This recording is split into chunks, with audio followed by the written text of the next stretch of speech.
Battle for Azeroth. Well, suffice to say, I think the honeymoon period with the new zones and mechanics has worn off. I spoke of and reviewed the state of the game in the launch weeks before, in which, ultimately, I was quite positive regarding the game's outlook, and even though I never saw much point or strength in, say, the Azerite system, I did thoroughly enjoy the new content we had been given.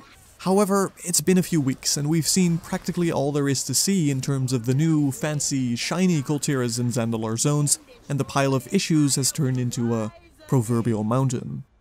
Yes, going through Uldir has been an entertaining experience, but it did show how massively underwhelming the new raid Azerite traits are. Mythic Plus, still by far the best addition since Legion, 2 has been more than enjoyable, but the meta mechanics surrounding it, less so. Putting the heaps of bugs aside, a result no doubt of Battle for Azeroth having less than half the amount of beta time than Legion did, we're dealing with some rather baffling design choices on Blizzard's end. First of all, let's quickly address Azerite traits one more time, as they are so key in Battle for Azeroth's gearing approach. Plain and simple, it is not fun being rewarded with higher item level gear that has the exact same traits on it, but now they are suddenly locked behind a higher, arbitrary number than the one you had before. As I have started leveling my Protection and Retribution Paladin in the past few weeks, it's become even more apparent how terribly dull and pointless this grind for traits feels. Frankly, I've started to ignore the entire system, and obviously it means I'm less effective in Mythic Plus runs, but it doesn't feel like chasing this system is in any way manageable on multiple characters with multiple specs, nor is it rewarding.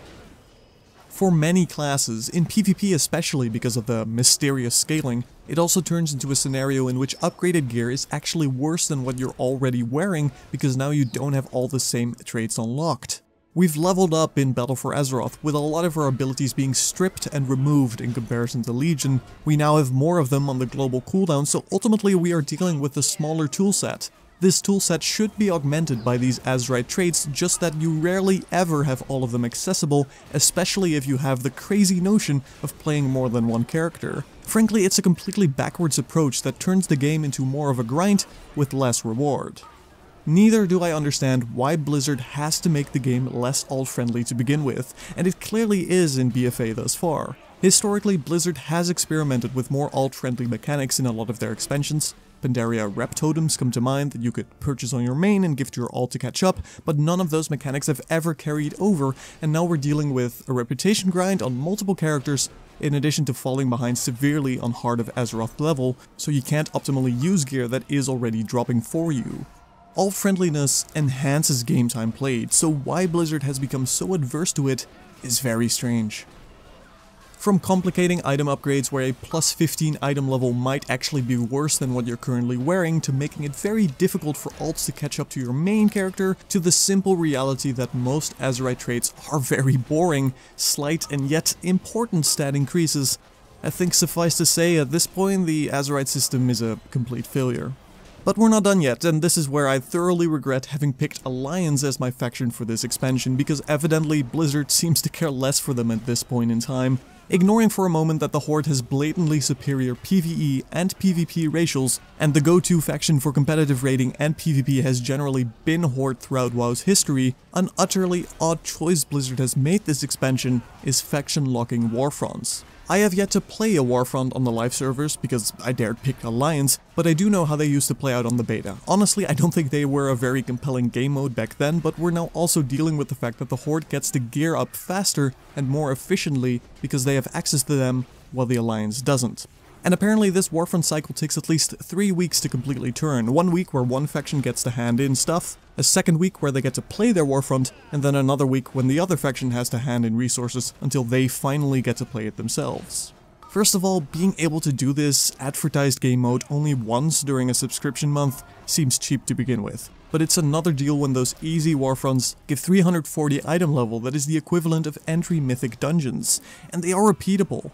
In short, the Horde has been given a very easy way to level up their alts to 340 item level, whereas the Alliance only got one unique world boss that has a small chance at an item and doesn't reset until the next Warfront cycle.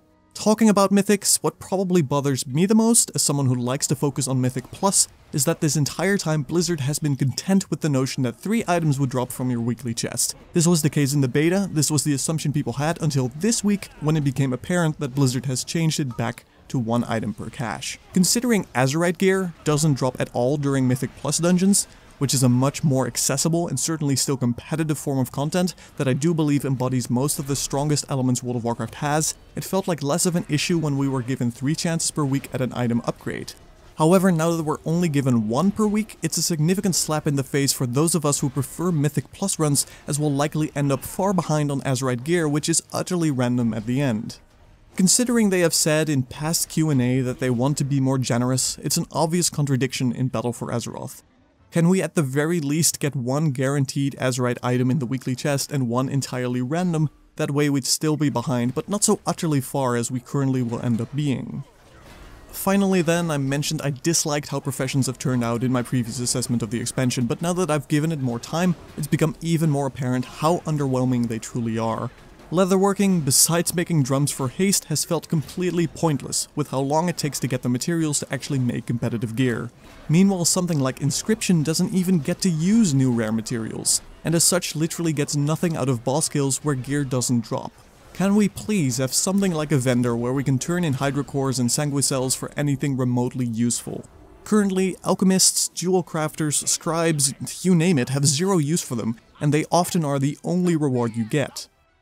Unfortunately, we're at a point where World of Warcraft has become completely dominated by an uneven, random grind that doesn't feel rewarding, logical, or fair in many places, despite Blizzard's past statements.